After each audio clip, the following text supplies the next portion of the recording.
उस्ताद साहब आपके वक्त का बहुत बहुत शुक्रिया। ये हमें जरा समझाइएगा कि कतरी शहजादे का बयान किस कदर इंपॉर्टेंट है जीआईटी रिपोर्ट के लिए और इस पूरे केस के लिए।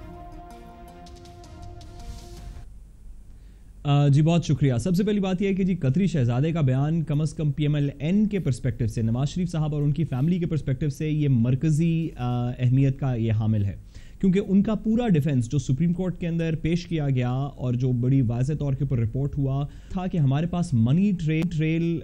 इसलिए पूरी कंप्लीट मनी ट्रेल नहीं है क्योंकि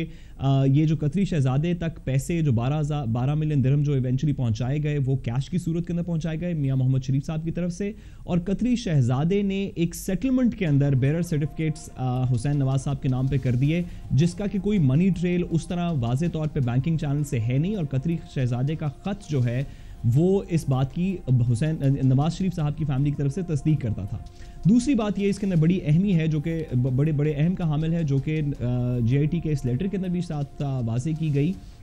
कि कतरी शहजादे के बारे में या कतरी शहजादे के ख़त के बारे में ना पीटीआई ने, ना दीगर पिटिशनर्स ने बात की, ना सुप्रीम कोर्ट ने बात की। ये वॉलंटरली अज खुद नवाज शरीफ साहब और उनकी फैमिली और उनके वकला हजरात ने कतरी शहजादे का ख़त भी पेश किया और साथ बारहा सुप्रीम कोर्ट को ये यकीन दहानी करवाई कि अगर ज़रूरत पड़ी तो कतरी शहजादे अपने इस ख़त को ओन करने के लिए, इसके ऊपर सवाल जवाब करने के लिए पाकिस्तान की जुरिस्डिक्शन के अंदर हाजिर भी होंगे।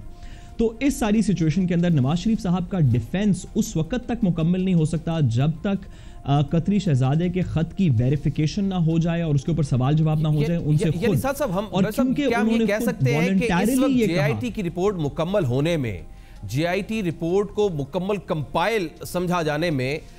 ये बयान इंतहाई जरूरी है? क्या हम ये कह सकते हैं ये बयान लेना और उनका वर्जन लेना इंतहाई जरूरी है? मैं इसको थोड़ा सा जरा मुख्तलिफ अंदाज में कहूंगा। जीआईटी की रिपोर्ट कतरी शहजादे के खत के बगैर भी पूरी हो जाएगी, लेकिन नवाज शरीफ साहब का डिफेंस पूरा होने में, उनकी जवाबदही पूरी होने में, उनकी फैमिली का जो उन्होंने सुप्रीम कोर्ट के सामने डिफेंस